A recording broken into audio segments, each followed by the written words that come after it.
What's going on, guys? This is Joe. I am back once again for a Rivals of Ixalan draft, and we open a pretty sweet one. I am totally okay with Bishop of Binding.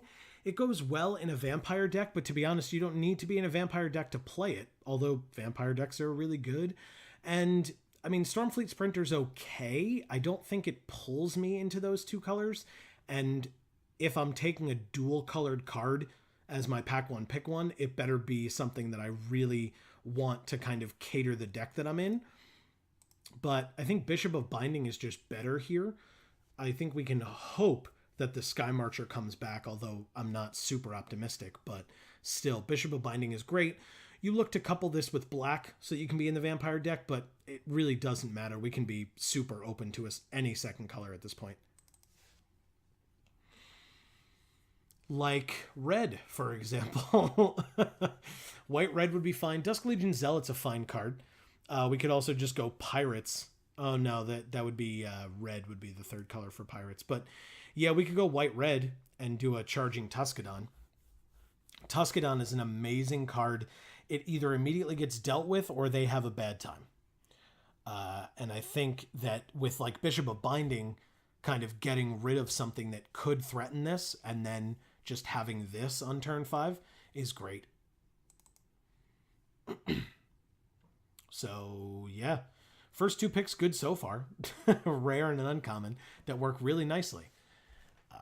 Okay, so none of these cards are... Like, this would be fine in the Vampire deck. This I don't care about as much. I think Heliopterus is good. I think Divine Verdict is great as well. Swaggering Corsair is not bad, but I don't think it's better than the Heliopterus, especially with... I don't like, playing this on 4 and then this on 5 and then on turn 6 attacking with this and giving this flying is great. Giving this any kind of evasion at all is amazing. Obviously, Trample is good too, but yeah, Heliopterus is a really good one for us. Frilled Death Spitter is good.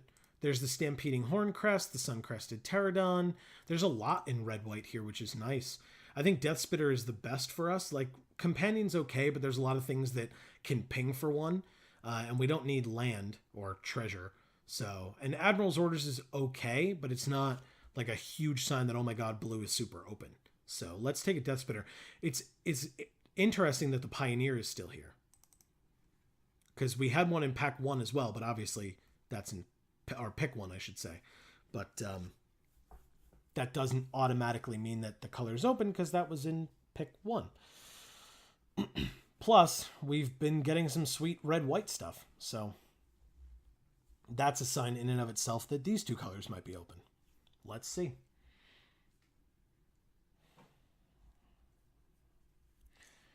What do we get now? We're, what? Not even halfway through this pack. So hopefully we're still going to get hooked up in these two colors and or find, like I said, find a color that's like blatantly wide open. World Shaper is not that card. Pirates might be open with this. But again, it wants to be part blue, but there's really not much for us. We could take a Corsair.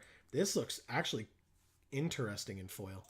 Spirewinder is good too. I won't complain about a Spirewinder, but we're not in blue right now. I think I'm going to take this Corsair. Voracious Vampire is okay too, but I think we'll take the Corsair. I don't hate picking this up. It's not like, oh, well, it's the only thing in our colors, so we'll take it. It's fine. I don't think this guy's bad at all. We do have to have some other early plays to make it work. There's a Blood Sun, which isn't relevant in Limited, although might be a nice pickup for my wallet. But there's also Sanguine Glorifier, which is a fine card. I think I'm going to take the Sky Marcher, though, because I think we need more vampires to make this work, whereas this is just fine on its own. 3 mana, 2/3 flyer is good. Plus, then we can get more payoff out of future Sanguine Glorifiers or other Vampires Matter cards. So let's do that with the Sky Marcher. Storm the Vault. Nope, I definitely don't need that. Martyr of Dusk, on the other hand, would be great. Suncolored Raptor is fine, but I think Martyr of Dusk is going to be cool for us. I think that like having vampires with Dino backup is cool. because we can do early and late that way.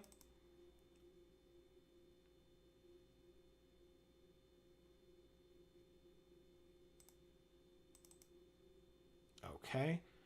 Snubhorn Sentry, Sun-Crested Pterodon, or a bunch of black pirates. Let's go with... Ugh.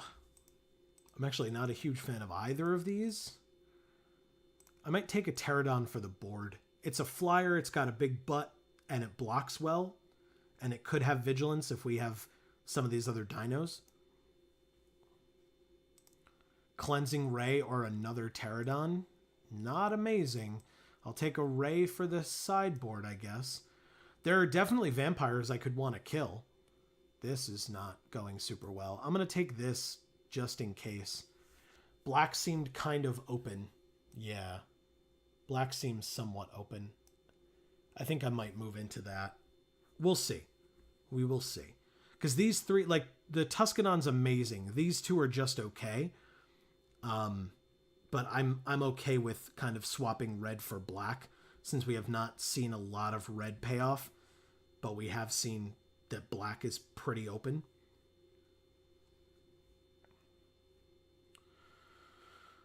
Let's see if that is confirmed or not. Yeah, I mean, this is not really much, but let's go with the Raptor Companion.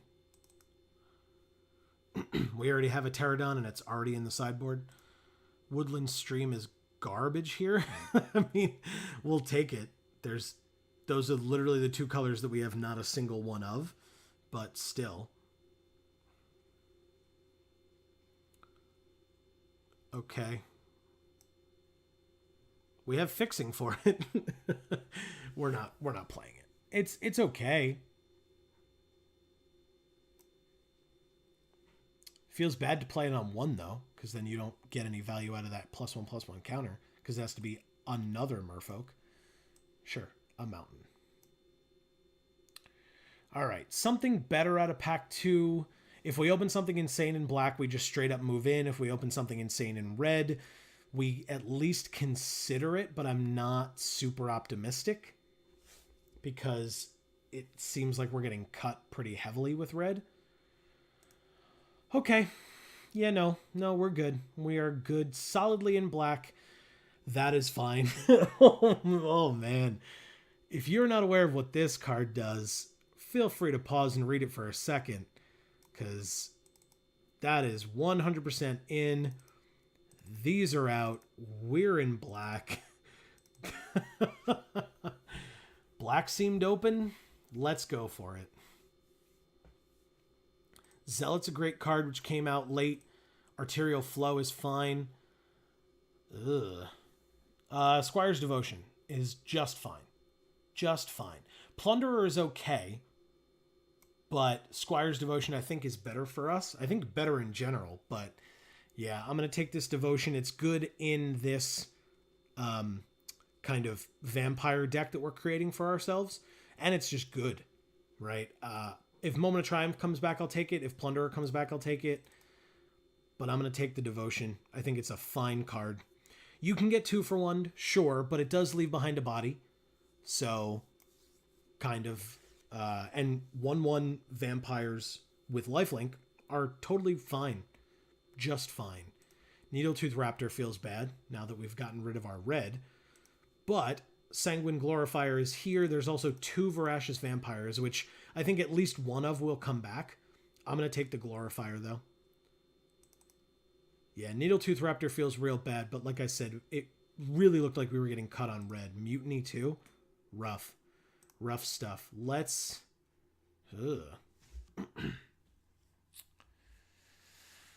Interesting. It might just be Grasping Scoundrel? Yeah. I think that card's fine. I have no complaints. Raptor Companion. Oh, Vampire Revenant. Yes, please. This card's great. Happy to have that.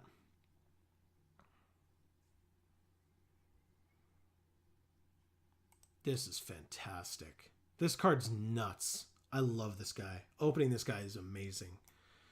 Relentless Raptor was what we could have originally picked up. Now it's just Moment of Triumph or Dusk Charger, so it's just Moment of Triumph. That's not terrible. It's not amazing, but it's not terrible.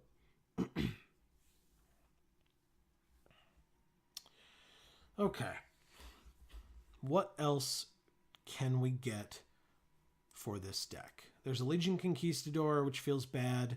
There's another Moment of Triumph. There's a Dinosaur Hunter. That could be relevant.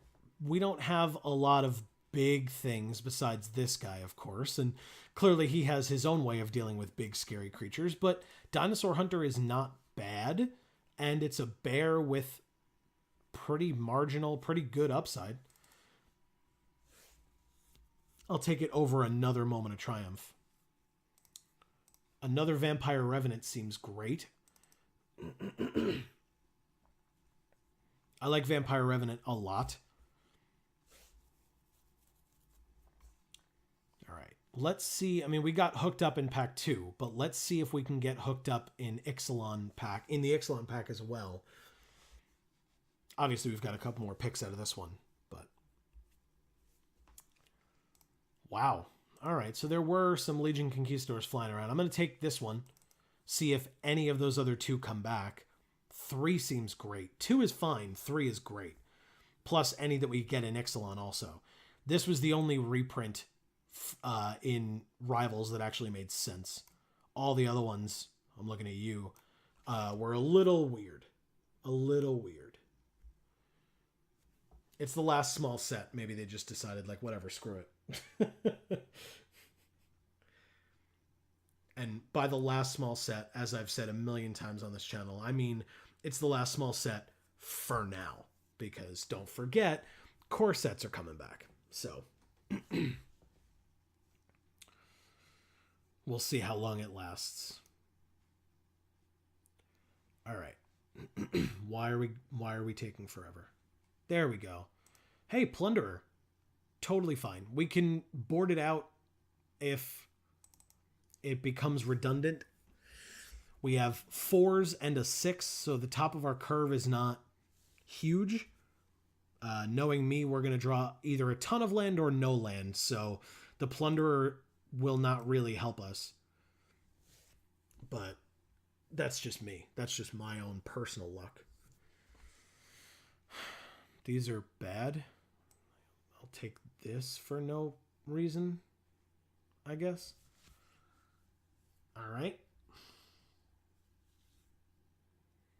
Let's see if any of those Conquistadors come back. Come on. Give me at least one other out of this pack, and I'll feel happy.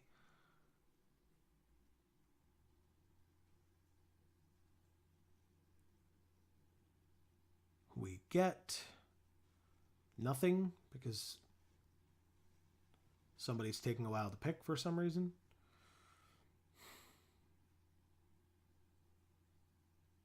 We get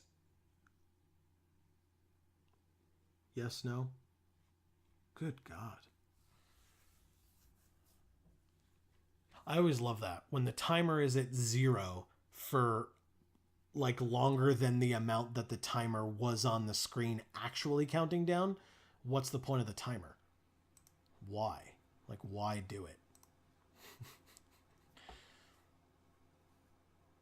Oh my God. That's crazy. What the hell is happening?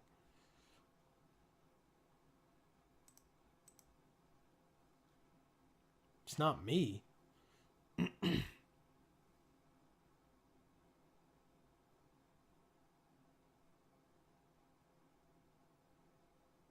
Holy crap, that took forever. All right. Snubhorn Sentry is fine. It's not good, but it's whatever. We're towards the end of the pack anyway. Sure, take another one of these. Better than a plummet in a color that we aren't playing.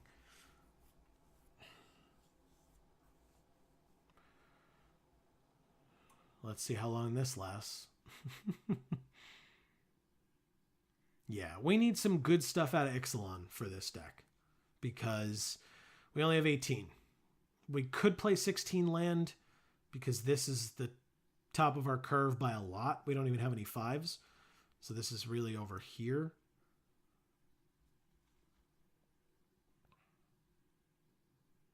Ugh.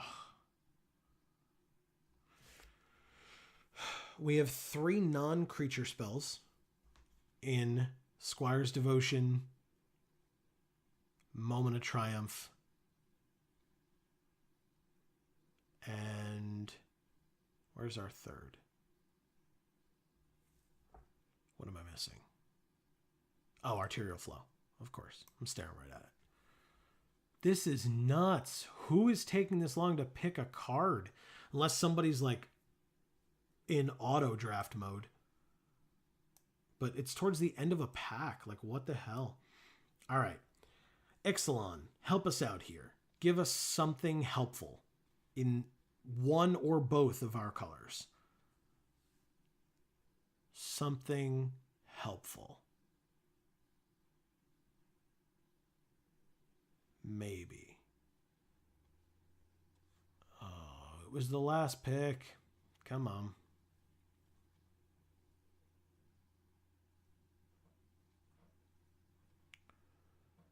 Okay. Hopefully this is not an indication of how the games will go, because good God. But yeah. Sometimes, like, I think to myself, oh, is it my internet? But otherwise, then we'd be the one who would have auto picks, which we did not. So it's definitely not us. Somebody else in this draft is messing up, but it's not us. I don't know how this card plays in our deck. I don't think it's good. But I'll keep it in for now, since we don't know. But we will see soon enough, I'm sure. And of course, by soon enough, I mean if this thing ever decides that it wants to show me our third pack. There we go. Well, that feels bad. Oh my God. Oh my God. That sucks. Wow. Like, Anointed Deacon is a fine card for us, but good Lord, that sucks. Whew. Wow.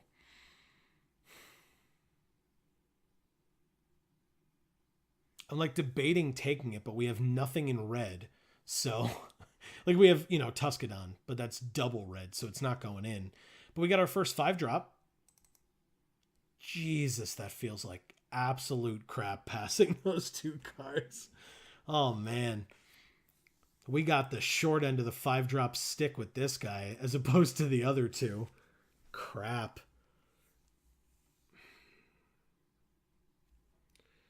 All right.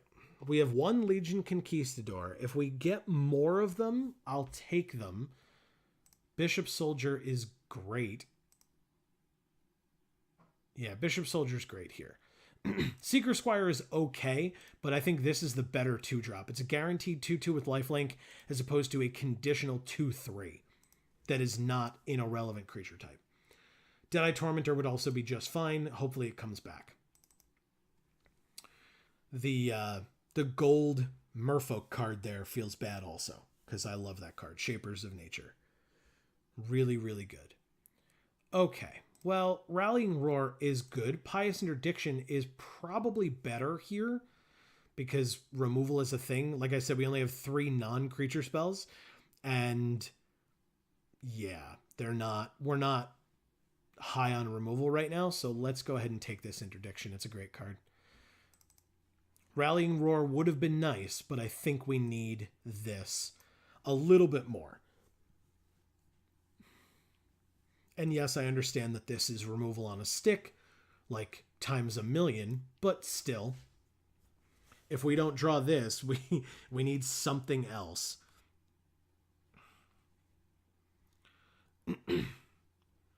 All right, 21, so we could take 2 to 3 more cards before needing to add in land. We have Cleansing Ray as our main sideboard for vampires and or enchantments. These pterodons probably don't come in at all. And that's really it. We can't feasibly board in any other color for any of this stuff. So these are our only sideboard options. Although, again, if we don't see like a Legion Conquistador soon, we're going to probably end up taking this guy out. Walk the Plank is great. That is perfectly fine. Ruthless Knave kind of does the same thing as the Pitiless Plunderer, but like we said, or like I said, removal is important. Slash of Talons would have been fine as well, but Walk the Plank seems really good. Okay. What else? Maybe a Vanquish the Weak, maybe a Contract Killing. I'd be okay with any of those as well. Removal being important. But otherwise, good vampires is fine. I'm sure we won't be seeing any like bomb vampires this late in the pack. But even just like, you know, incidental removal. I know we saw some Queensbay soldiers. That's not really what I mean with vampires, but it would have to do, I guess.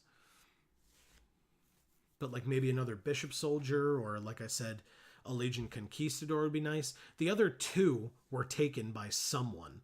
So whether that was two other random people who were like, whatever, it's here, I'll take it, or whether they actually used it is a different story. Skymarch Bloodletter's fine. I was looking at the Blightkeeper, but Bloodletter is better for us and in general, I think. Okay. Yeah. This is a nice curve. Some more 3s would be cool, but our 4s are pretty good here. Making a... it should make a pyramid, right? So there should be more 5s, but that's okay. The fact that it just flattens out at 5 and 6 with one of each is just fine, I think. And now we just have to wait and see what else. I mean, with 23, right, this is just a fine deck in and of itself, but if we can get some other better cards to like replace Snubhorn Sentry and the Pitiless Plunderer, I'd probably be happier, but we'll see. If not, this is also fine. Can't forget our Bishop of Binding. This guy's cool. Happy to have picked him up as pack 1, pick 1.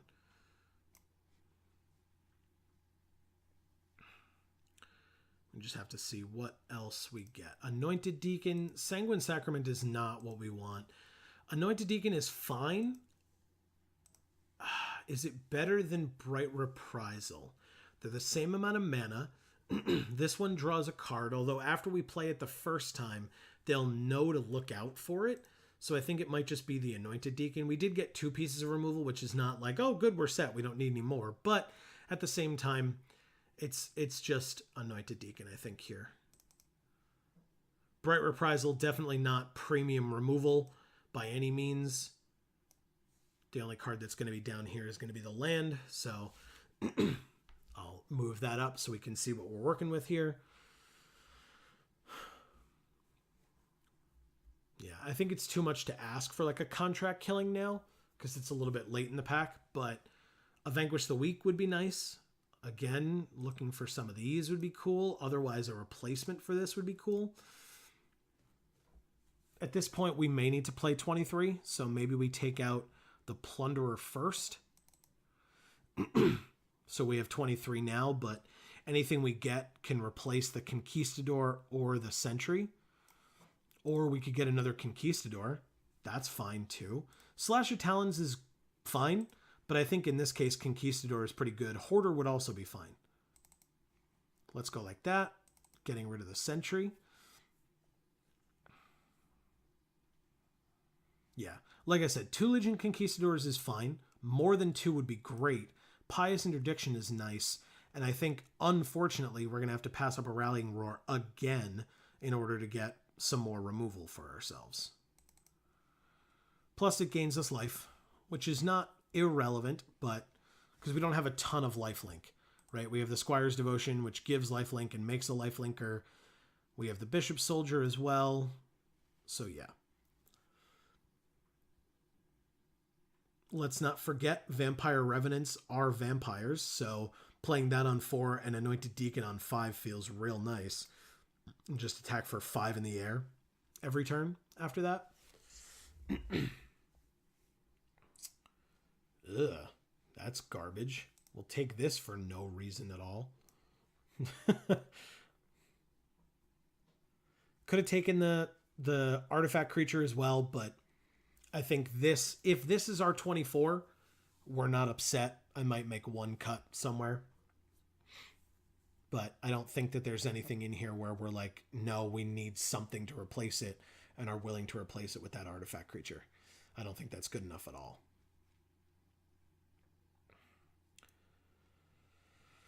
Ugh. Okay. I'm not like immediately enthralled. Deck's not perfect, but I think it's fine. Spreading Route for the side is okay. I don't know why Water Trap Weaver is still here. That card's great. That Merfolk that was up there, the Tapper.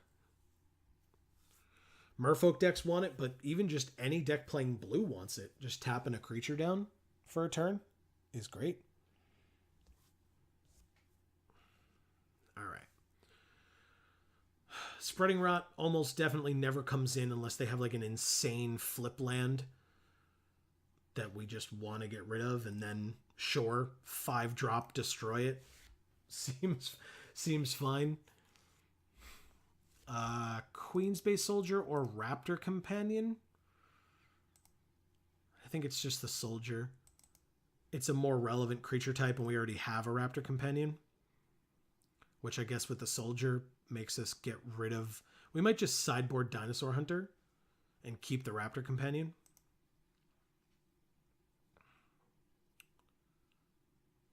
Okay.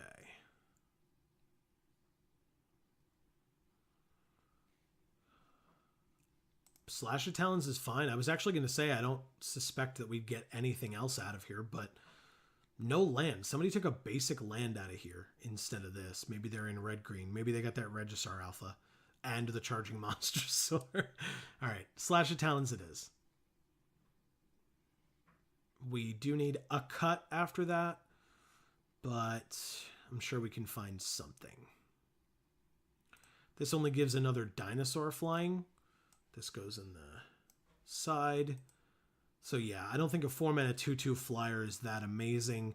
Sure, it could give like the Raptor Companion flying, but I'm not as high on that. This has become much less of a pyramid now. Now it is just a flat top. More like a volcano. All right. Looming Altasaur or it. Look, if Sanguine Sacrament's here, I'll take it. Sure.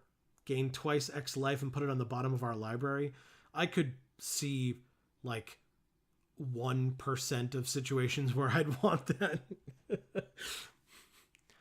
Otherwise, right now we have our 24. Yeah, that's it. Spell Pierce. Somebody was literally just taking land, like basic lands, because that's 2 packs at least that we saw, or 2 picks at least that we saw with no basic in the pack, with like 4 cards left too. That's an odd choice. But anyway, this is 24. I don't know. Let's group creatures separately. See what we're working with here. We could make one more cut. If we did, the only thing that I can think of getting rid of, honestly, would be like the Raptor Companion, but I think that getting in for early damage is fine.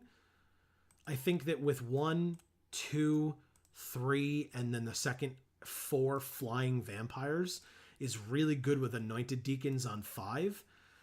Legion Conquistadors are fine, right? They're just fine. It's a 3-mana 2/2 that gets you another 2/2. I'm not upset about it. I think I'm going to try this with 16 land, and if we're running into an issue, I can always take out like the Companion or the Queen's Base Soldier and just put in another land to get us closer to our higher stuff. But Tetsamok is good even if we're waiting on it, because you just put a million prey counters on things and just sit there. So I'm going to add some basics. 8 and 8 is perfect. Absolutely perfect. I'm going to save this deck, guys. I think we're good. And I will see you in round 1 in just a second. All right, time for round one. Let's see how this deck plays. It draws pretty well. That's a sweet hand. I will keep that.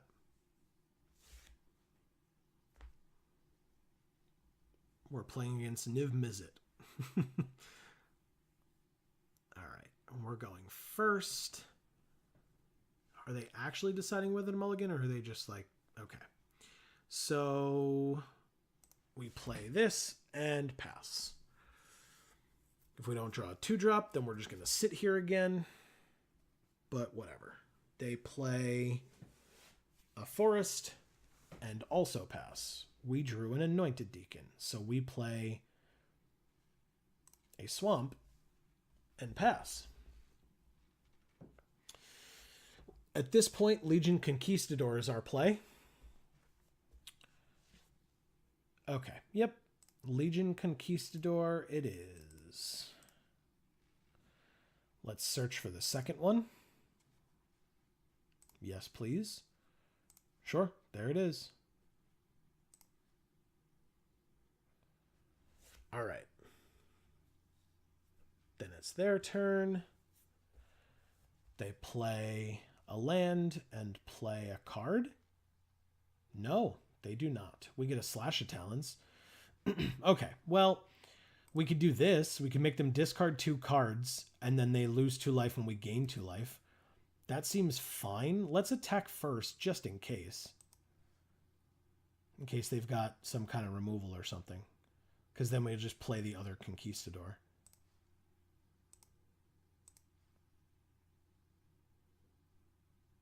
Swift Warden to give itself hexproof, and it's a 3/3 blocker. Sure. We can use Slash of Talons to kill it, because we can't walk the plank it. So yeah, let's do that. It's not blocking yet. Oh, it's got hexproof. We cannot use Slash of Talons on it. Okay. Sure. We've gotten blocked. Okay. So yeah, we'll play the other Conquistador for 3 and then hope to eventually draw a land. No. So that we can play the Revenant on 4 or the Pious Interdiction technically. I mean, this is a 3/3. I assume they're just attacking with it. They sure are. Okay. So yeah, I mean, Pious Interdiction would be a fine thing to play on this. No blocks.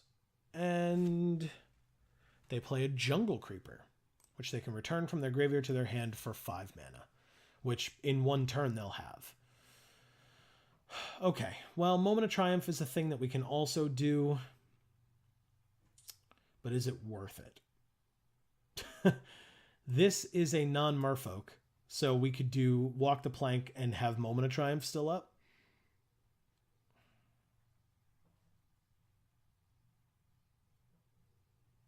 They have 5 cards in hand.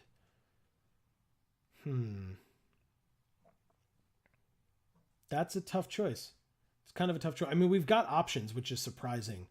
But let's, despite the fact that we're on 3 land, but let's walk the plank here and then not attack, leave up Moment of Triumph to put on the Conquistador and then block.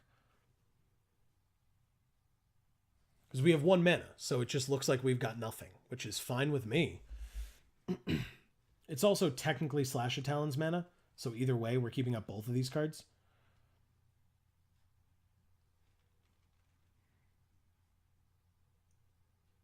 Okay. They play an Oathsworn Vampire. Enters tapped, and it's a 2/2, and you can play it from your graveyard if you gained life. Okay. Attacks? Sweet. Let's block.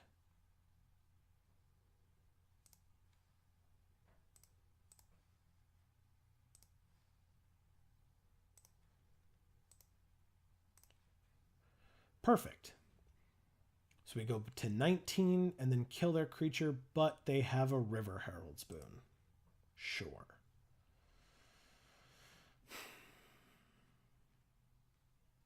Okay. They got a tricky deck. We will play or draw a land. That's cool. Pious Interdiction seems fine on a 5/5. We go to 21. That's our turn. I'll take 2.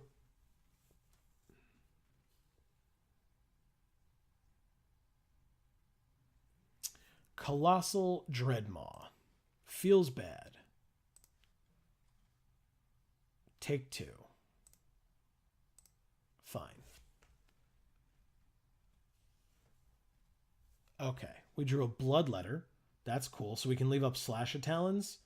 That's not ideal, but that's fine.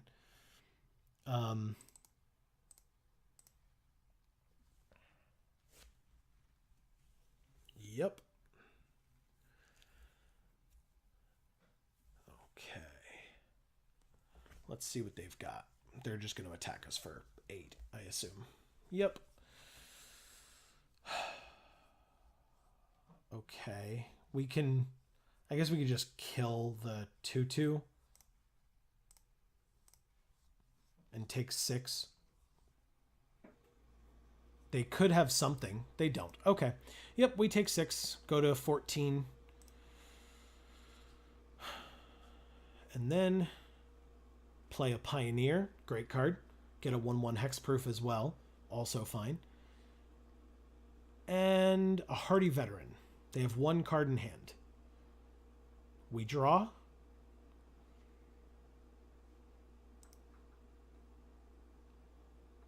Another Anointed Deacon. Okay. We can make them discard 2 cards, which, whatever. We can see what the last card is in their hand. Or we could play a Vampire Revenant. I don't think either one is a good option for us, though. Like, we're going to definitely take 6 and probably more. Because this 3/1 doesn't help us, and we don't have our 5th land for either of our Anointed Deacons. What is better to play? Yeah. Let's get rid of that 1 card. Hopefully it's not a land.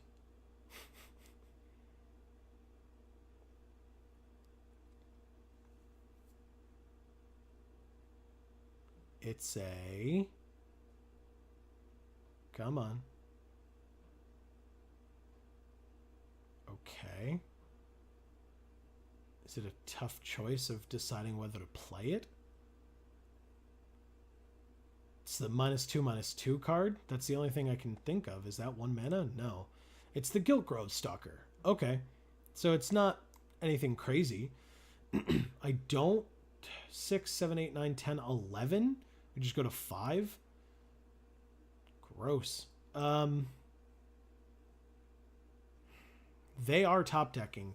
We are not. Fine. I'll attack. I'm not planning on blocking anyway, so I might as well. Let's see what they drew. If they play it, otherwise they're just going to go to attacks. That's fine. Swing out. Totally fine. Do they play their card? They do not. Okay, we draw a land. All right, so we will have a 3/3, 3, 4, 5. We're just dead. So let's go to game 2. All right, so the issue is, do we put in a land? That could have been an outside situation, but it could have also not been an outside situation. We may just have that happen to us. They do have dinos. So Dinosaur Hunter comes in. I'll take 4 off that 6/6, but then it'll die. Nothing else really needs to come in. They didn't have any crazy vampires that we saw. Okay, so Dinosaur Hunter comes in. Raptor Companion comes out. But then the question is, do we get another land in here somehow? Do we cut a non-land and put in a land. Like we saw, they have a pretty tricky deck, so Arterial Flow will actually be good against them because they're going to be keeping a bunch of stuff in their hand.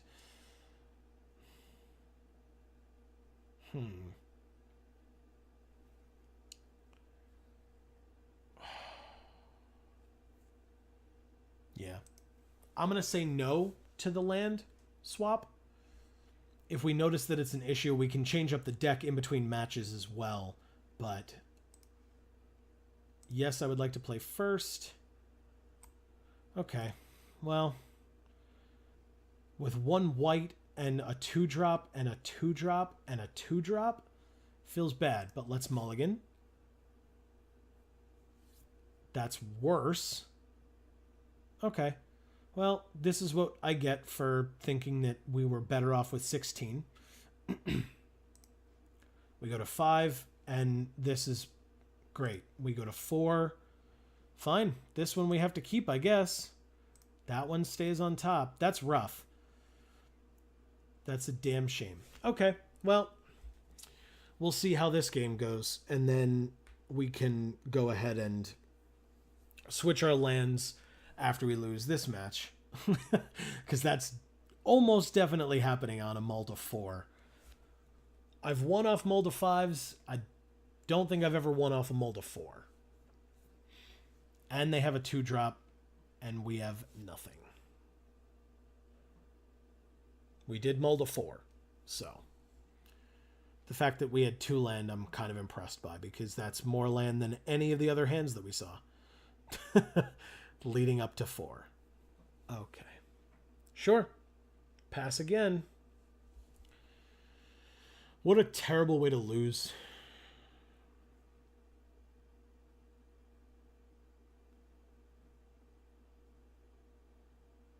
Sure. Land? Not a land. We can sure put a prey counter on something.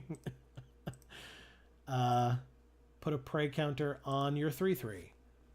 And then pass.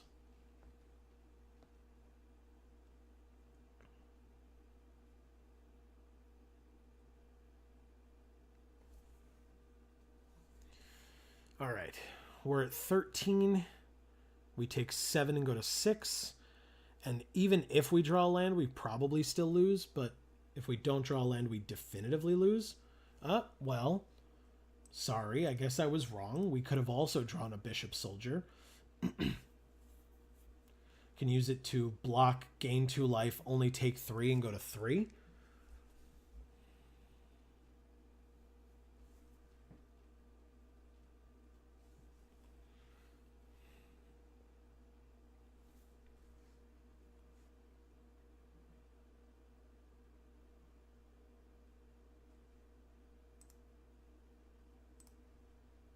Sure. I'm assuming there's a trick coming of some kind, because why wouldn't there be? Sure. Hey, we drew something we can play. We'll play it, and then we will concede. Okay, well, that was fun. Let's switch up this deck. I'm going to actually return to details, edit the deck, and do this before we go into round 2. And then I'll cut and go into round 2. So, what cut do we make? I think it's just the companion again. Let's cut the companion and put in, sure, a swamp. Great. All right, well, we have enough land. I'll save the deck again. Guys, I will see you in round 2. Let's see if we can fix this mistake. Okay, let's try that again. Can we pretend that round 1 didn't happen? We just play 3 matches starting now.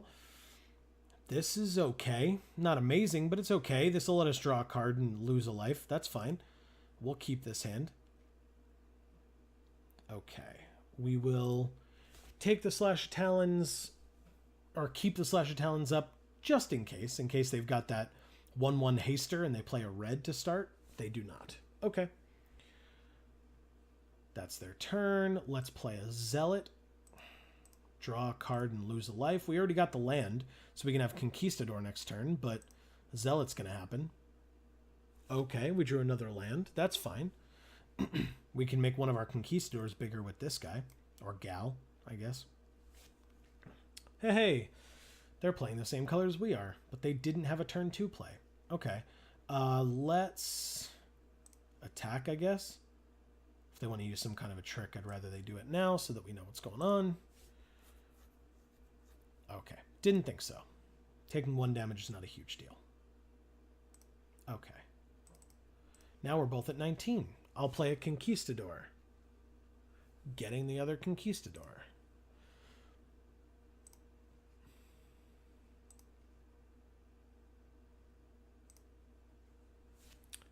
And that's it.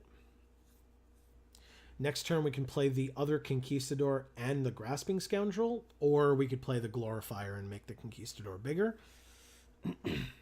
They play a territorial hammerskull. Okay. Seems good. We actually might want to interdiction that, to be honest. Yeah, we might just do that.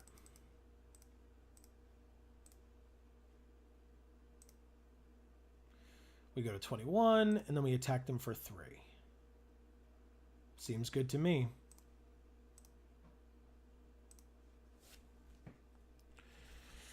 Okay, and then we end our turn.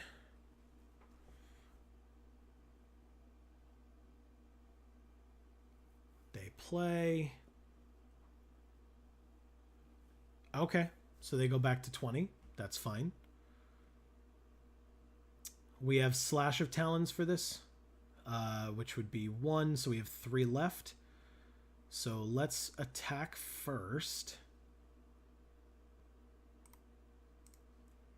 Clear trick. Obvious, but still.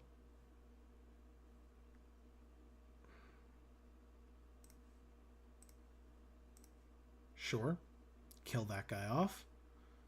They could give a +2/+2, but they didn't. All right, so that happens. They take 2, go to 18, and then with 3 mana left, let's play the Martyr of Dusk and the Grasping Scoundrel. And pass. Yeah, I think this will be good.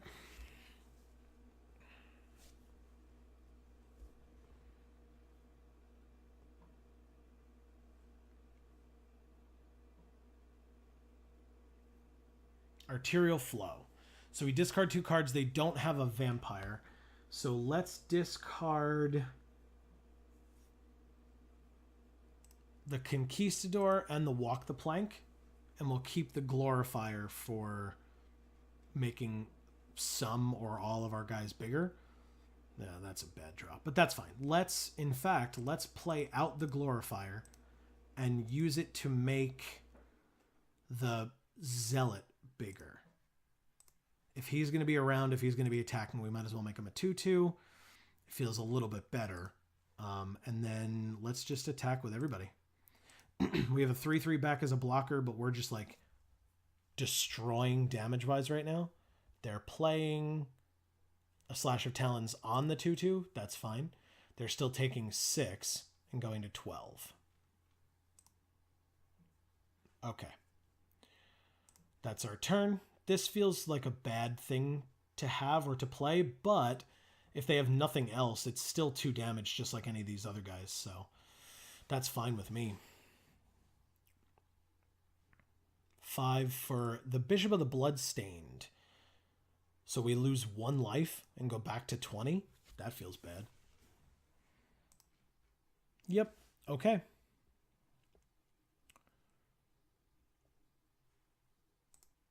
All right, so let's do some math here. If we attack with everybody,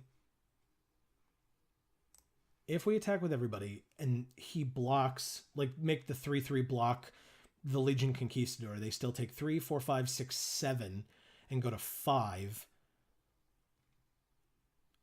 Because otherwise, if they trade off here, they take 6 and go to 6, and that feels fine for me as well. Let's undo that. Let's attack all out and see what happens. Because I don't care about crackback. I'm just curious whether they trade off or whether they try to chump or eat one of our little guys. Either way, I don't care. I think we're in a good enough position. They have 2 cards in their hand, so they could have bombs, but yeah, that's fine. That's almost exactly what I predicted, isn't it? So they go to 5. We just play out this other incidental 2/2. And then we pass. Our hand is empty, so they do know we have nothing else, but they play an Adanto Vanguard, which they can't pay the life for, and a Glorifier, making the bishop bigger, I guess. It's either that or the Vanguard becomes a 2/2, but it would still die to basically everything. Yeah, so you make it a 4/4. That's fine. Okay, and we drew a land. All right, so we could have kept it up. I don't really care. We're just going to be drawing land. That's what I do. So if we attack out now, this eats this eats this, and this kills this, and they only take 2 and go to 3. So we cannot attack anymore, or at least not right now. So we'll end our turn and see what they've got. They top decked Hoarder. Okay. Do they attack?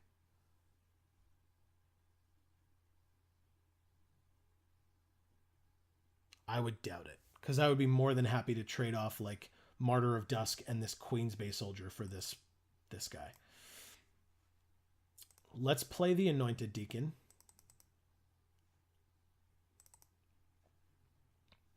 I'm going to put that buff on the Martyr of Dusk and attack.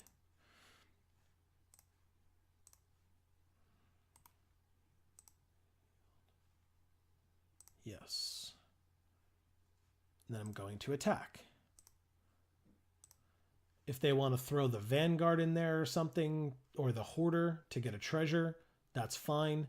But I'm going to get a 1/1 with lifelink that I can then also pump up with the Deacon. So that's fine.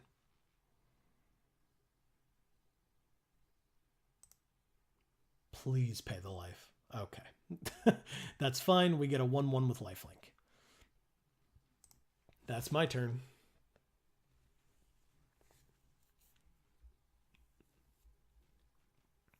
Okay. Martyr of Dusk of their own. That seems good. Arterial Flow. Okay. They have 1, 2, 3, 4 blockers. 1, 2, 3, 4. Means that they would take 1 here, but we could pump it with the Anointed Deacon. But they could still, so then they would just take 2 here, go to 3, and then lose 2, going to 1, which is not good enough, and it does not get us there. Because they would use this guy to eat the Deacon, presumably, and then these 2 would trade. So then they'd have 2 2/1 blockers to kill like this and this, leaving this 2/2. Yeah, that's not ideal. All right, let's save the Arterial Flow for now. Let's put the Anointed Deacon's pluses on this Glorifier. And if they trade here, actually, no, let's put it on the Queen's Bay Soldier. Let's put it on the Queen's Bay Soldier. We make it a 4/2, which sure, they can kill with one of these, which doesn't feel good. So maybe we just don't. That's interesting. Maybe we wait. Let's hold off for just a turn. I'm curious what they're going to do. This Martyr of Dusk is a good blocker for this. I should probably have put it on the 3/3. Another Martyr of Dusk. Wow, great top decks. Okay, no attacks still. We draw a land. Cool. Tetsumak would be cool. We have not seen Tetsumak in a way that has actually affected anything yet. All right, so Arterial Flow would put them to 3. We would be at 22. If we crack any of their Martyrs of Dusk, then they have 1/1 lifelinkers to bring them back up, which feels bad. Let's put the Anointed Deacon's pluses on the soldier again and then pass. I think we have... We gotta say yes. I think we have other options, though. I think we have other options in the deck to help us out. This is an interesting board stall. They drew one card. They're holding it in their hand. Nope. They're playing it. Nope. They're holding it. Okay. Because if they keep it in their hand, we can arterial flow. They do. Ooh, and a Squire's Devotion. All right, let's do it now. I don't know what they're holding up, but they did tap mana for it, so let's go ahead and do it. If it's like a... It can't be a Slash of Talons because they tried to play it. If it's like a Moment of Triumph, it's not. It was a Swamp. Okay, interesting. Well, we have 1, 2, 3 to put Squire's Devotion on... That's a really interesting choice. We could put it on the Queen's Bay Soldier. It would be a 3/3 lifelinker that we could make a 5/3 lifelink. Or we could put it on the Glorifier, make it a 4/4. Yeah, let's do that. So then they definitively have to double block it or sack their bishop for it. So yeah, let's do that. And then go to attacks. Pump it and attack with it for 6.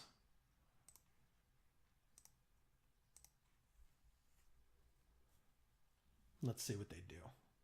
Because with 4 toughness, they could just put these 2 out there. We actually probably could have just attacked all out, but...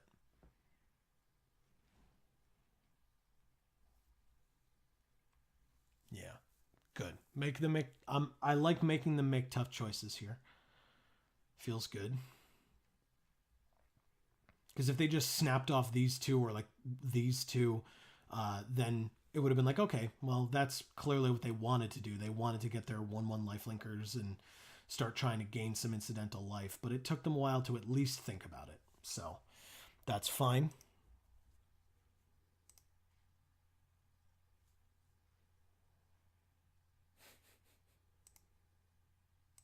Sure. Just in case. They don't have anything in their hand. Those things happen. Let's pass. Okay. So they have 2 1/1s with lifelink. We have 2 1/1s with lifelink.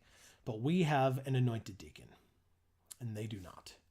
They have another... What is with these Martyr of Dusk top decks? Holy crap. Wow. That's crazy. No attacks from the little guys either. Bishop of Binding. So we can steal the Bishop of the Bloodstained, and it would become a 4/4 when it attacked. Feels okay. We could also just get rid of their 4/4 and then attack in with... Start attacking with like our lifelinkers or something. We could also pump this, but yeah, let's play it and target the Bishop of the Bloodstained with the Bishop of Binding.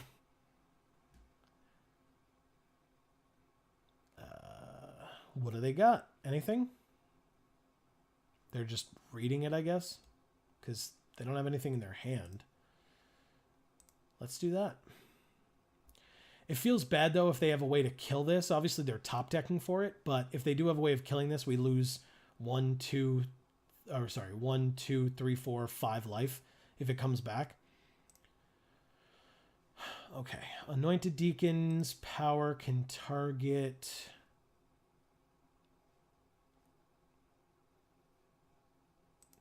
one of my vampires, I guess. Yes. They're at 3. They could go up to 5. But that would only be once. But they could also just block here and just get another one. So they could go up to 6. So I don't think we attack. again, which is unfortunate, but hopefully they're going to draw some lands eventually instead of all these Martyrs of Dusk. Nope. No lands for us. Or no lands for our opponent, obviously. And we draw a land. Of course we get land. The only land that they drew in the last 4 turns, we made them discard it.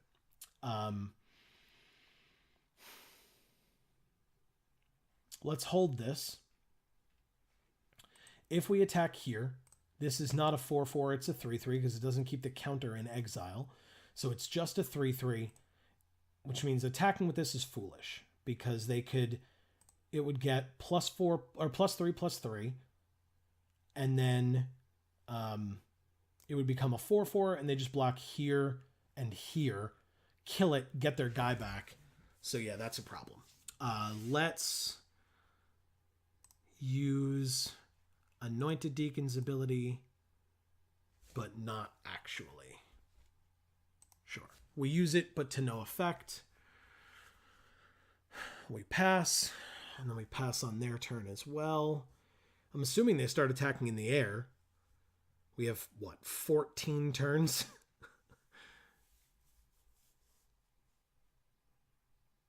Still no land for them, huh?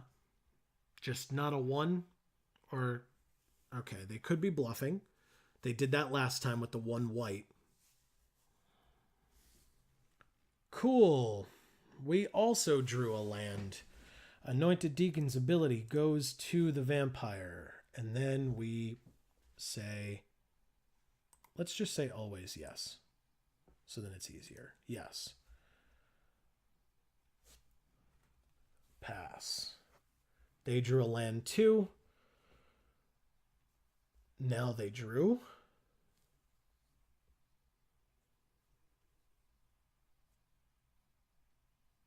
Okay, they played the land, but that could have been the one they drew last turn.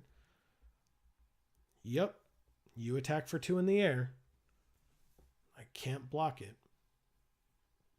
I drew a 3rd. They drew 3 Martyrs of Dusk. We drew 3 land. Let's put it on this guy.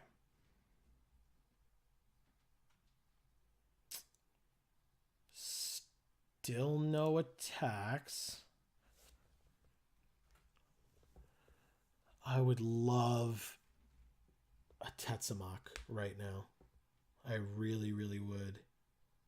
Sure. I take 2. Can't block it. Stop asking.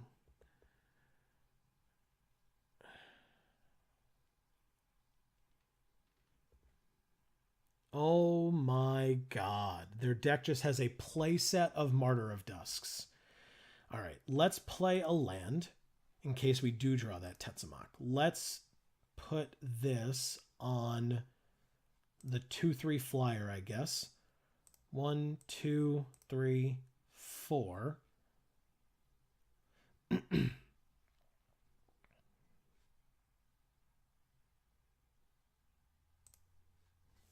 We gain 2 life. We put the Anointed Deacon's ability on this guy again. And we keep passing. This really sucks. And is probably super fun for you guys to watch. I hope you're enjoying yourselves. They have...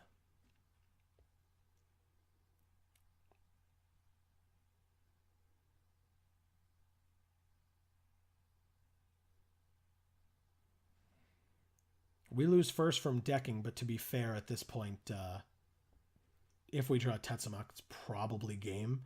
We just put it on this, and like we could technically just take a turn putting them on everything, but with 2 Martyrs of Dusk, like we'd rather they not get it, so we just put it on 1, 2, 3, 4. The prey counters, I mean, if I didn't say that.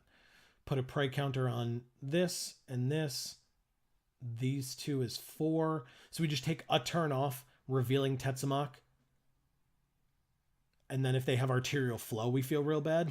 All right, let's let them run down their clock a little bit. I've been conscious of clock here. They play Squire's Devotion on this, so they get another 1/1 lifelinker. They attack with a 4/4 lifelink, so we block here, here, and here. If they have a trick, then they're good. I mean, we're still at 26, but okay, good. So they gained some life. We drew another land. That's insane. Okay. And then we pass. We have to put the Anointed Deacon's ability somewhere. So let's put it on the bishop, I guess. And then pass through attacks. This is going to start getting bad. But to be fair, like if they start attacking with this, with the 2/1s to try to get more lifelinkers, we'll just eat them with the deacons, or with the deacon.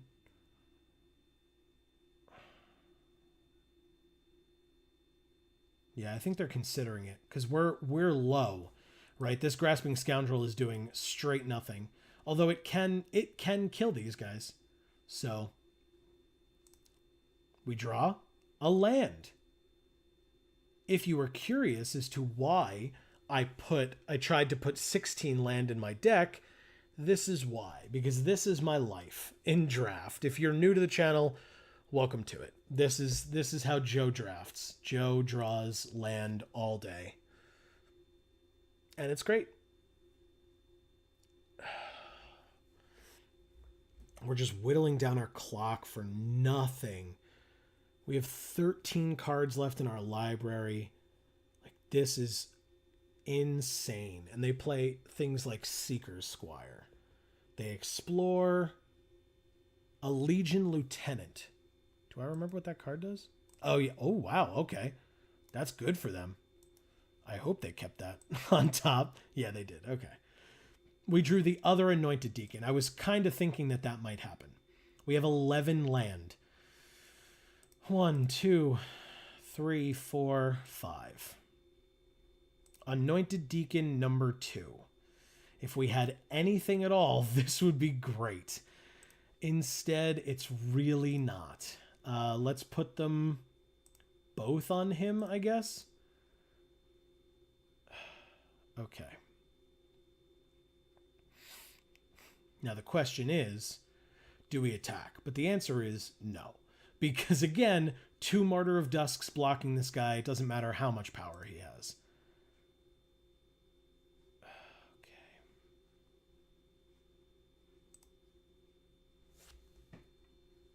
All right. Well, this is genuinely ridiculous. Legion Lieutenant comes down.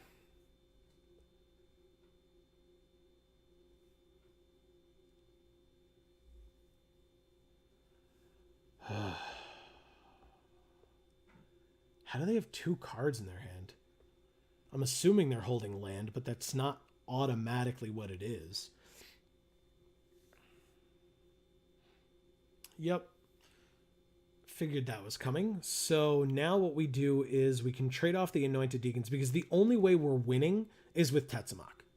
It's the only way. But if we get the lifelinkers out on the board, then they're going to start attacking with those. But again, Tetsamok is our only out at this point. So let's trade the Deacons off, wait for Tetsamok ever so patiently. Those 2 abilities happen, and we draw. Oh my god. Oh my god. All right, hold on. 12, 13. We can still draw. Yeah, there's still plenty of land in our deck. Don't you worry, guys. This 28-point life total is just going to go down so fast. Oh my god. How many land have we drawn? That's insane. Yes, they draw a card and lose a life. We're both at 11 cards in our library.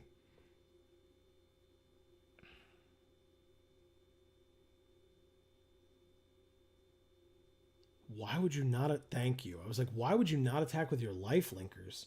Holy crap. Because the only real block we have is here. It prevents the same amount of damage as if we blocked anywhere else. But at least we get to kill something. We both go to 16. And they play nothing. We draw a Bishop Soldier. Let's play our land. Let's play the Bishop Soldier. And let's pass.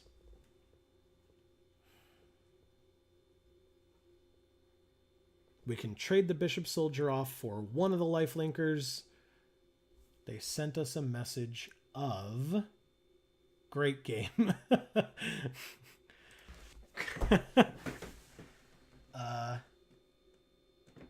right. Sorry. I need to be over here. Hold on. Oh, God. Okay. Let's go back to the chat.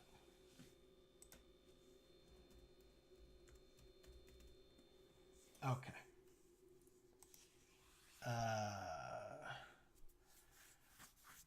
Crazy swingy match. All right. Well, I guess we trade with one of their little guys. With one of their lifelinkers, I should say, as opposed to their zealot. We go to 6. They go to 26. Do we draw Tetsamok now? Of course we don't. Holy crap. What a ridiculous game. That was really unnecessary. We drew down our clock waiting for one card and we didn't even... Where were you? What the hell? All right. So we could put in Cleansing Ray. We totally could do that. They have plenty of vampires.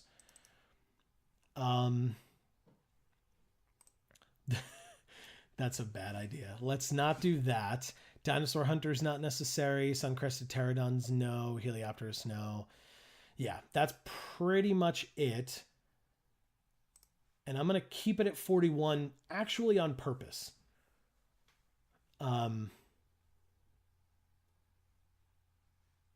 Because, good God, that was so unnecessary.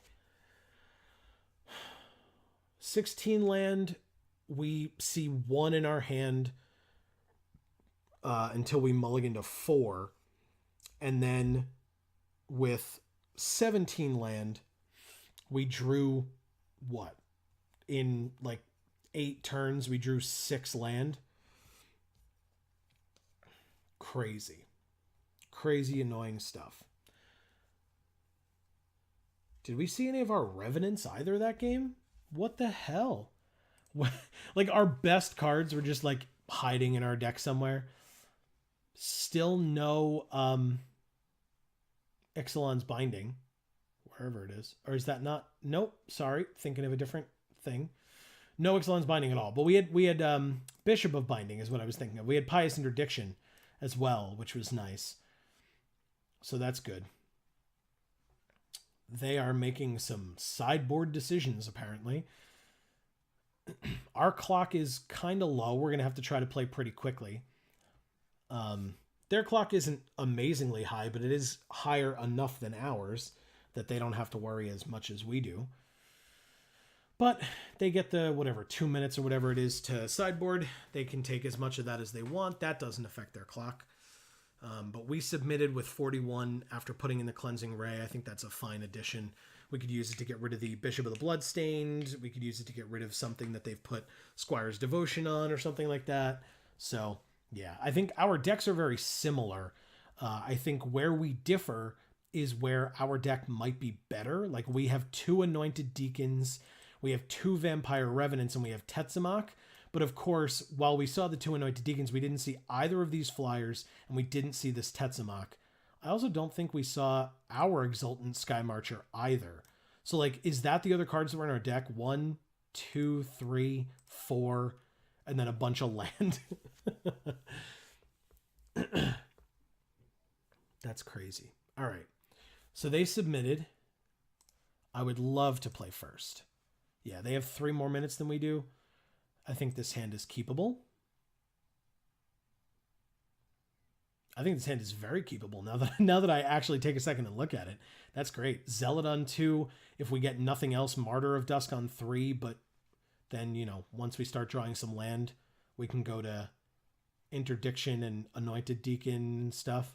I think we're good. I think this hand is good. Okay.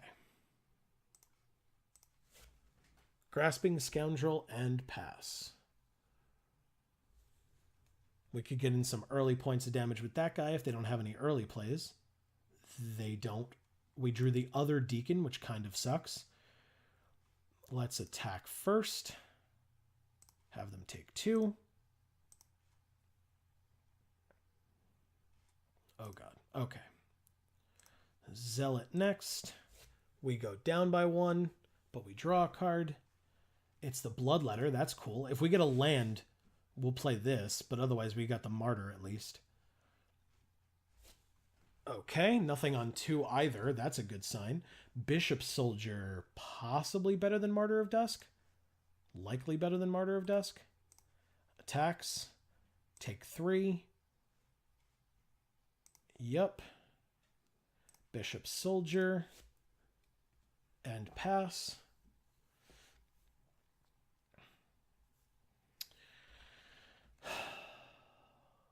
Okay, third land. It's a white, so presumably they're playing something.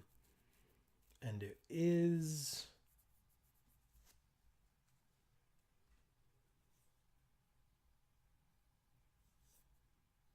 It is... We are under 10 minutes, but not by a lot. They play an Emissary of Sunrise. That card's great. And Golden Demise. Holy crap, this card's amazing. In their deck, they really want the City's Blessing with it, to be honest. But they have a 3/2 First Striker. That's a thing. We need 2 more land to get this out.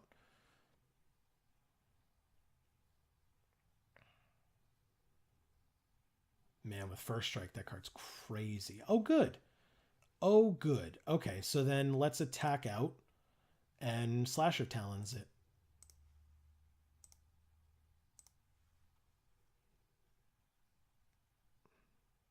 Assuming they block here.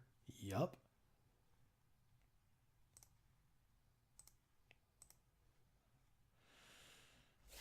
And pass. Sucks, but it gives us an extra turn to draw that third land for the Bloodletter, or we can play Dusk, Martyr of Dusk next turn. So we still have plays. They're just not amazing ones. Because land would be nice. But we are winning with only 2 land, which is the thing. They do have a playset of Martyr of Dusk, unless they took those out, but I can't imagine why they would. It worked really well for them last game.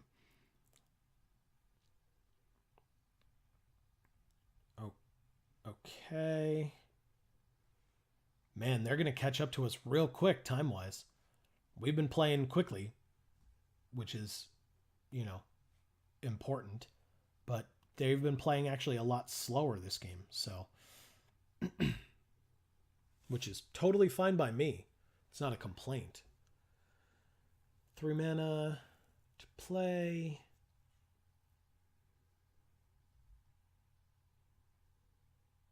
Golden Demise. Okay. It happens. We play a Martyr of Dusk. And pass. Man, a land would be real nice right about now. It's only turn 5.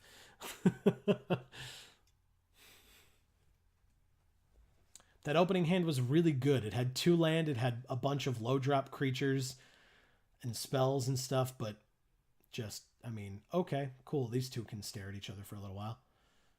Oh, God. All right, let's attack. It's the only thing we got. They'll get a 1/1 with lifelink, but... Do they block? I assume they do. Do we Moment of Triumph is the question.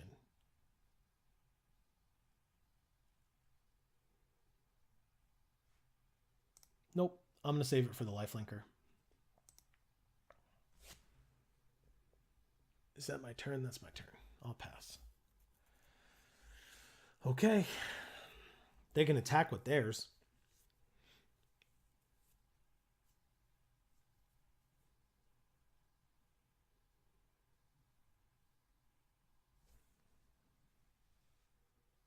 They play a Legion Lieutenant. Now they can really attack with theirs. And a Sanguine Glorifier, so they can make it a 3/3. Or do they? Nope, they make the other guy a 3/3. Okay, good. So now if they attack with their Lifelinker, we can kill it with a Moment of Triumph. That's cool. Yeah, perfect. That's on Declare Attackers. Let's block. Okay. And then Moment of Triumph. Gaining 2 and then gaining 3. Perfect. Land? Holy crap. You have got to be kidding me. This is nuts. Turn 7. No land. Turn 7. We have insane cards in our hand right now, but we can't do a thing about it. Oh my god. Speaking of 7, let's take 7. Holy crap.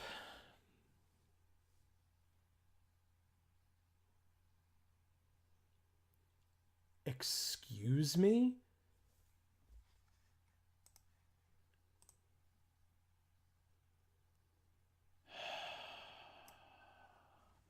I wasn't pulling it out to look at what it did. I'm fully aware of what it does. If we draw another land, because we did get a third land. Let's not ignore that that just happened. But that's still not... Jesus. They have 6 land, and we have 3. And we're going to take a buttload of damage.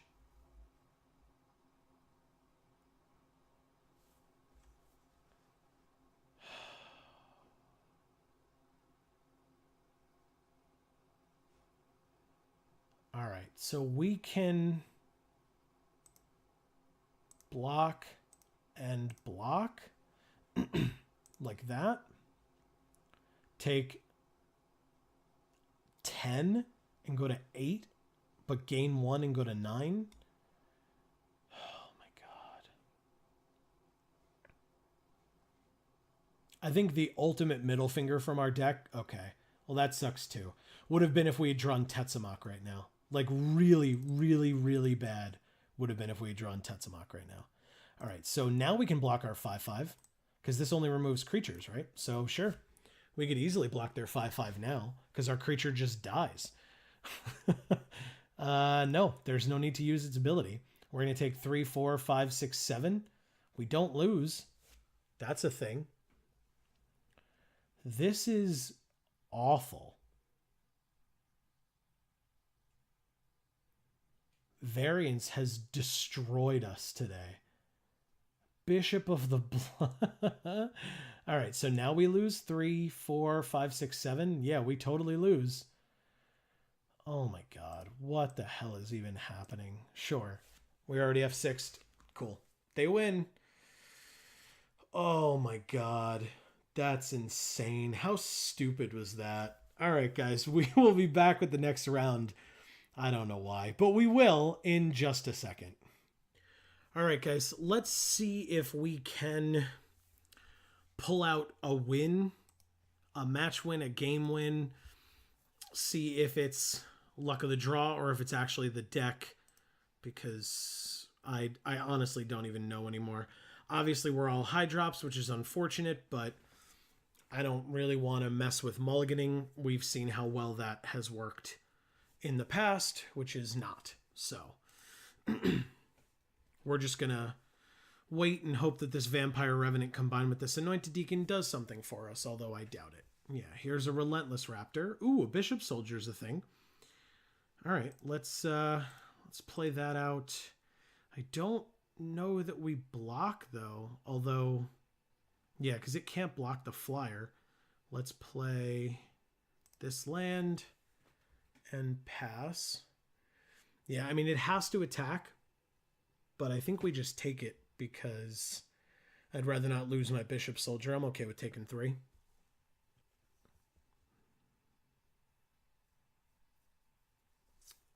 Okay, so let's do this.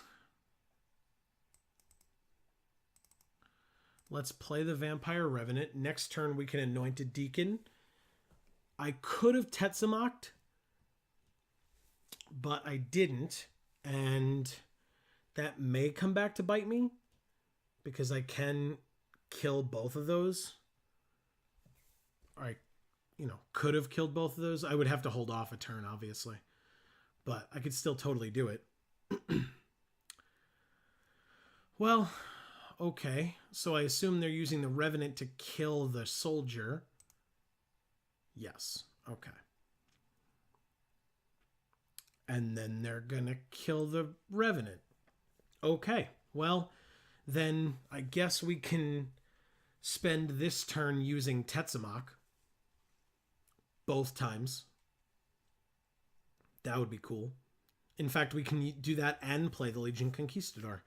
So let's play a land. Let's use Tetsamok's ability on the Relentless Raptor. And on the Frenzied Raptor. Then we can play the Conquistador. Sure. Let's go get the other one.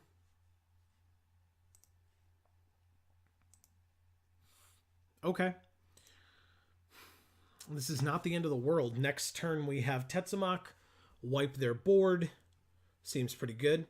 If the Conquistador lives, it can block the Frenzied Raptor really well. So we're only on board at risk of taking 3. Okay.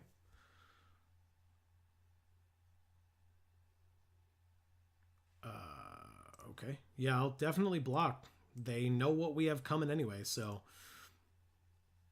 And it's the larger amount of damage, so. Even though it was going to die anyway. Okay, so we won't. That's a 3/3.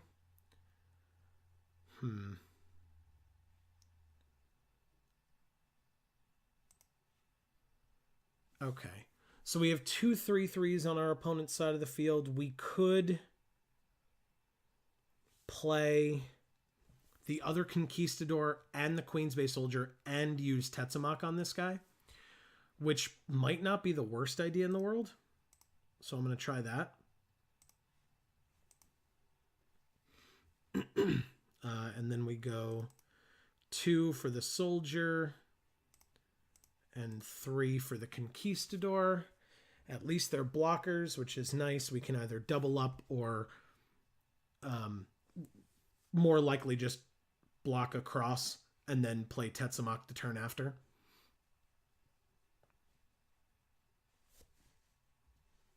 Let's see. They do attack with both.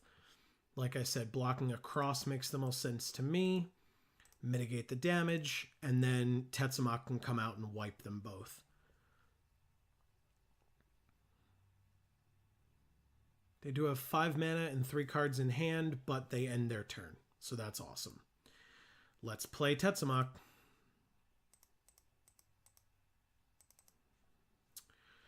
They knew it was coming, but there's really not much they could do about it, I assume.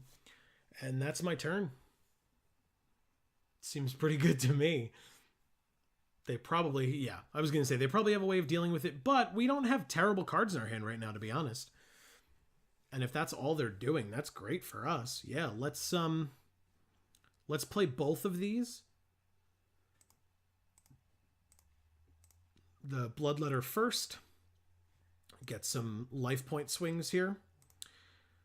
And then the Zealot. I understand that it might have made more sense to do the Zealot first to see what we drew, but yeah, because then we could have saved it, but that's totally fine. Unless they have a hasty guy, which they could. They're in red. Nope. They just play that for no value, which is nice. Sure. We can... Bishop of Binding. That's great. We can play the Bishop and leave up Slash of Talons.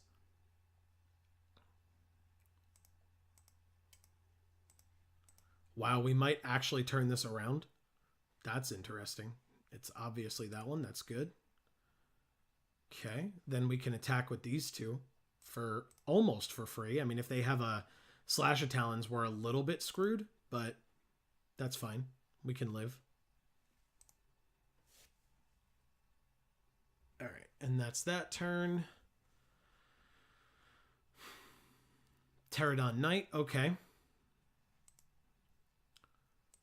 Okay, so that would make it so that this can still attack. Yeah, no, it could totally still attack. Let's play the Anointed Deacon and leave up Slash of Talons.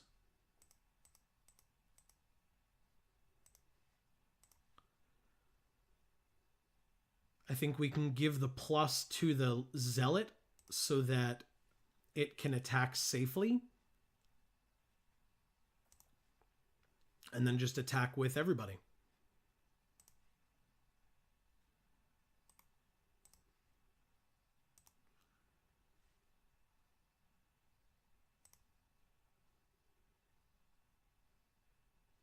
I'll choose itself, obviously.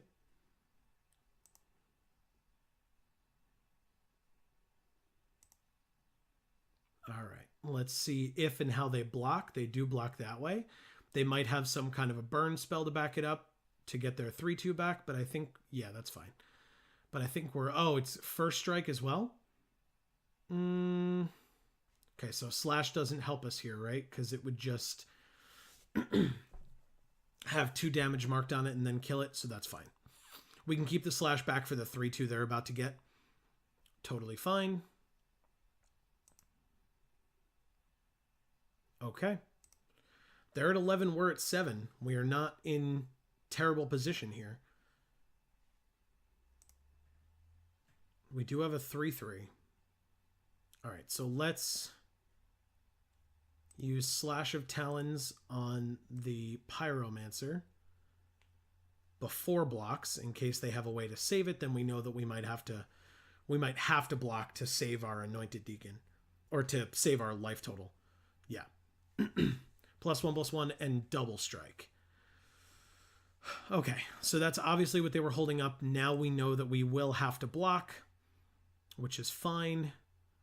I mean, it sucks, but it's fine. Okay. And so then we block that way. Fine. We take 3, go to 4. Okay. So we can only attack for 3. If they play a Dino, we're kind of screwed because this just brings us to 1. But let's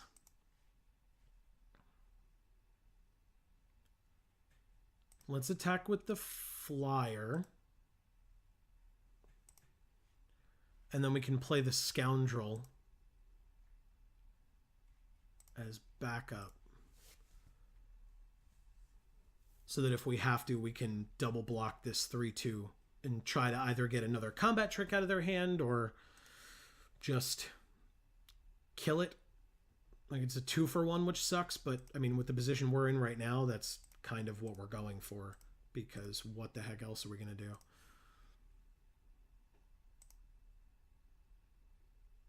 Sure. Now they're playing a Daring Buccaneer. We can walk the plank. I guess we walk the plank their 3/3 and then leave back our 2/2 as a blocker. That feels bad. It feels real bad. That's our turn, I guess. We're at 1, so any burn spell that they have, they drew a land. Yep, we trade off. If they have a raid creature. Okay, Sanguine Glorifier. It's another target vampire, so we're going to do it for no value, but that's okay.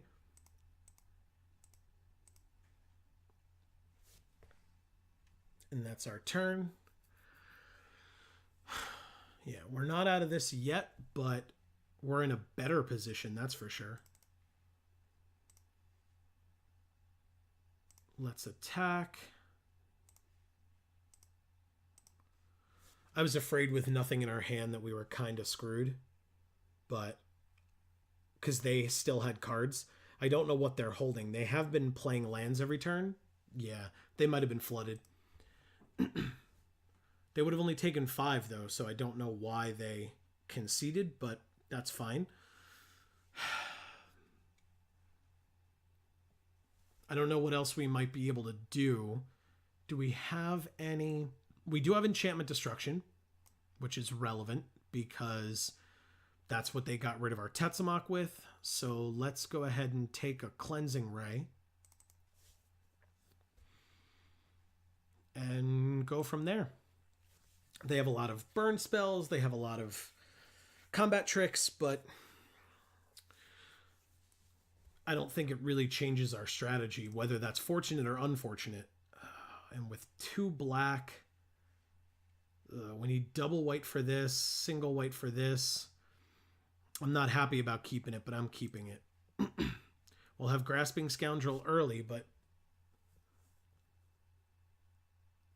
they're playing a Daring Buccaneer and showing us a Stormfleet Arsonist. Okay. We would have to sack a permanent with that. And they have a 2/2 out on the field, whereas we only have a 1/1. So we can't block. We just take 2. Nope. Okay. And then they end their turn. Ooh, we have a Zealot. That's something. That's helpful. Okay. Because if we get a white mana with it, for example, then we have Moment of Triumph up. Nope, we get a Bloodletter. Okay. Well, any land gets us this, but a white has this or this. I think we still attack here. We're at 17, but if this gets a combat trick out of their hand, or a burn spell, I should say. No, it did not. Okay, yeah, so they're at 18. That's nice. Sure, I'll take 2. No blocks. And they play the Swaggering Corsair, and we have nothing. Okay. And we can't attack either, so that's this turn. We knew it was risky, and especially with this deck and with my luck, but I chose to do it anyway. Question is, do we block? I say we don't. We go to 10. But I think our best bet is to wait it out. Sure, they have another 3/3, but there's a land. We can do...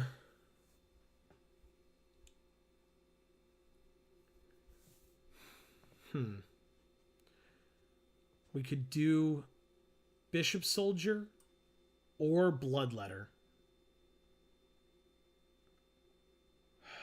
I think it's Bishop Soldier. It allows us to block a little bit better, because then we can gain some life as well. Obviously no attacks into their untapped 3/3.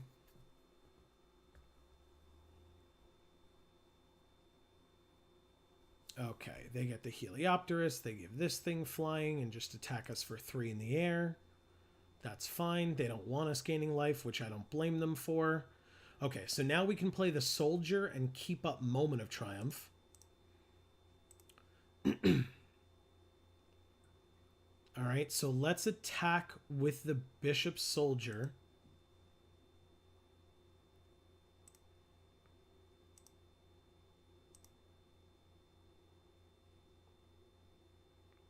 They block with their 2/2. So let's put Moment of Triumph for a white. We go to 9, then we gain 4 more and go to 13. And we killed one of their creatures. Oh, man. Swingy game. Swingy games against this opponent. Just the flyer and the other flyer. That's 5 in the air. Can't do anything about that. If we draw another land, we can, but for now, we can't. Stormfleet Arsonist, so we have to sack a permanent. I'm going to sack this Zealot. Yeah, we drew another land. Okay. So, we could play this 2/3 flyer, but they have a 3/3 and a 2/2. So yeah, we could block it with the block the 2/2 with our 2/3, and then give it a +1/+1 counter the turn after, hopefully, making it a 3/4 to be able to block other things as well. I think that's our best bet for now, because the Bloodletter would be nice with the life point swing, but then it's only a 2/2, which means it trades here. I'm looking more at the long game, which is surprising considering what we just had to deal with, but yeah, I think that's the turn. No attacks. I'm going to leave my lifelinker back for not really if, but when they attack with that 4/4. Unless they have a way of... Okay. Well, they don't flat win, but that is a problem. Okay. They attack with just the flyers. We go to 3. Do they have a burn spell of some kind? Or they have 3 mana? It's possible. Nope, just a Frenzied Raptor. Okay. Drawing. Enchantment Destruction? Nope. A Legion Conquistador. Okay, so we can tap 4 more to play the Vampire Revenant, which lets us block their 3/3, and then we take damage from the 2/2, but we have to trade, so there's no way of stopping this. Plus, we do have enough blockers. We gain 2 life, too, so... Yeah, and they have no cards in hand, so they're in top deck mode, whereas we are not. No attacks, though, because we need our blockers. What did they draw? Because on board, we're okay. Based on what they drew, that may not be the case. Yeah, pretty sure that's it then. Yep. We block one of the 3/3s. They kill the other. They kill us with the other one. So let's go to game 3. That was close. Surprisingly close. For us getting mana screwed big time, that was very close. Let's ship it back. Let's hope that we get either a better hand or not so many land. We just got to keep fighting through. We won a game. That's better than we've done so far, sadly enough. But if we could win a match, that'd be even better.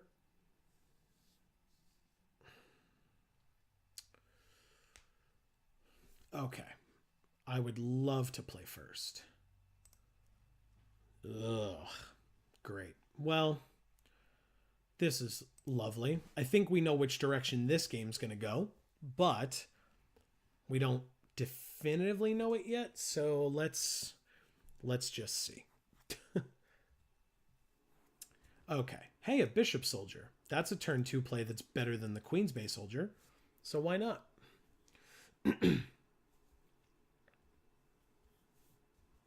Okay. Let's attack first,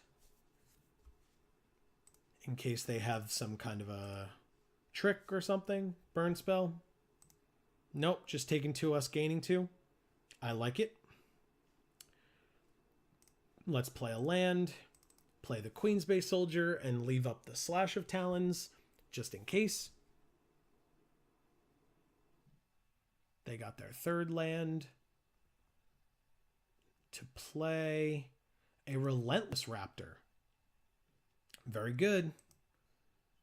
Very, very good. With Slash of Talons combined with the Queen's Bay Soldier, we could kill it.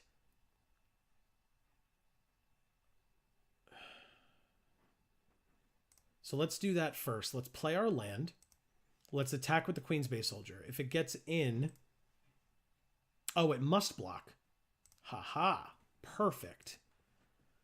So we won't be able to play anything else this turn, but that's a big enough threat to want to get off the board. So, Slash of Talons. that's our turn.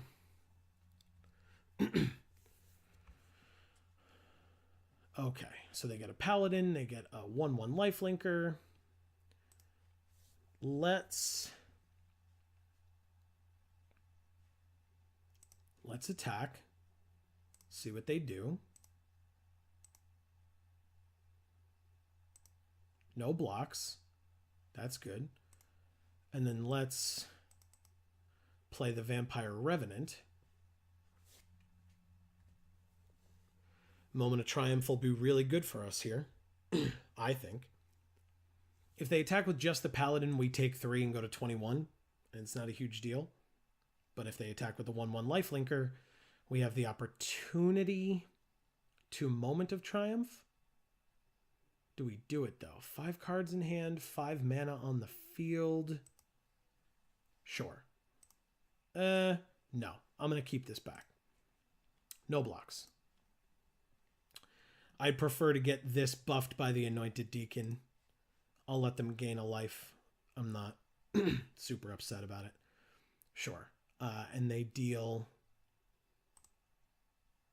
2 damage to target creature or player. Let's see what they choose. Because whichever, if it's a creature, it's going to get saved by a Moment of Triumph. Sure. We gain 2 life. The creature lives. Works for me. All right. Let's do this.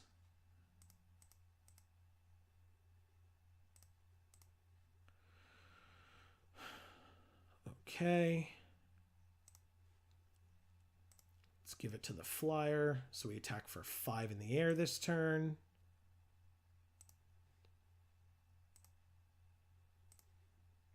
Sure.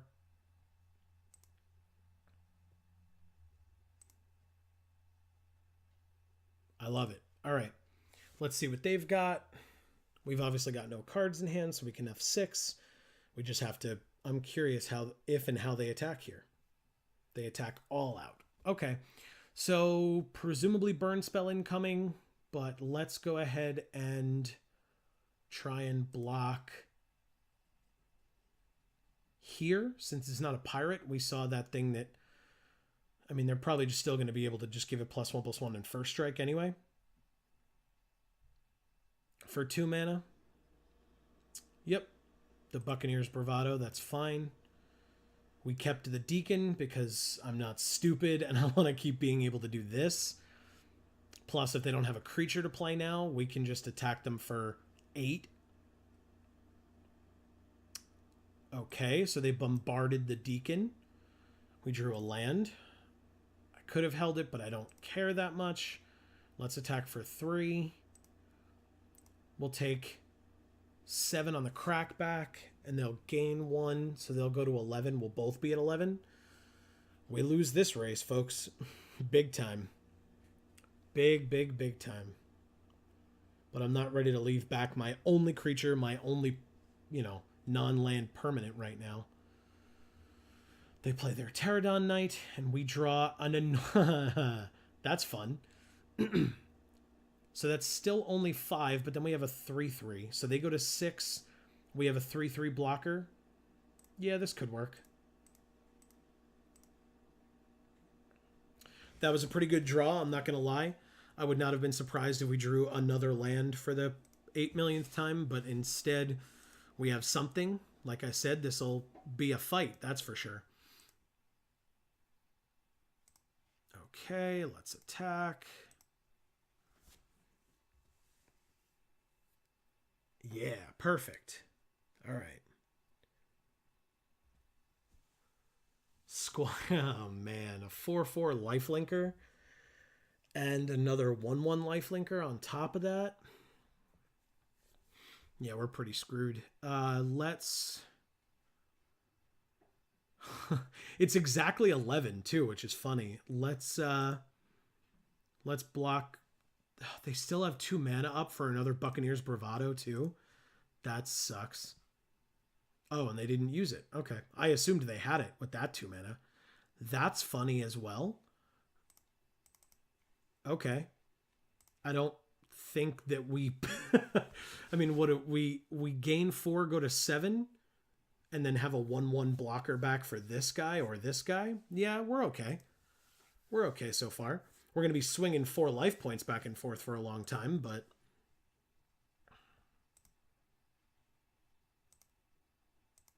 sure.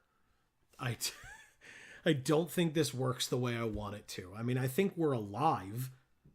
3, 4, 5. We go to 2 on board. Another target dinosaur gains flying. This gains flying, so we can't block this anymore. So now we have to block here, and we take 2 over 4. Yeah. All right, so we're still alive. Just very much not by much. All right, so we're still in declare attackers. Let's block here. And we go to 2. Okay. Pious Interdiction. We gain 2 life. So we put it here. We gain 2 life, going to 4. Gaining 4, going to 8. And then we take 3, 4, 5, 6, 7 and go to 1 again. Oh my god. All right, well, let's pile this on.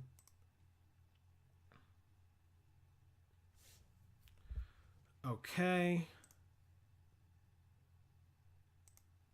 Yeah, on if they have another Buccaneers Bravado, we lose, but we might as well go for it. Oh, right. Well, cool. What a great time to be alive. We still went to 8. We don't die. But that was a little dumb. And double strike. Now we die. Cool. All right, guys. So we won a game. That was fun. Otherwise, they win the match. The league is over. Well, here's our record. You guys can look at that. Out of 7 games, we won 1 of them. Thank you guys so much for watching. I would say I hope you enjoyed. If you did enjoy watching me get my butt kicked, stay tuned. I do this every week, and I mean that in every sense of that phrase. So please feel free to come back. We have lots of other videos on our channel that you can totally check out. You'll see some of those popping up on the screen. You can click that subscribe button. It helps us out a lot. This is Geek for All. I've been Joe. Thank you guys once again. Hope that you enjoyed. And as we always say, in whichever video of ours you watch next, we will see you all next time. Thanks, everybody.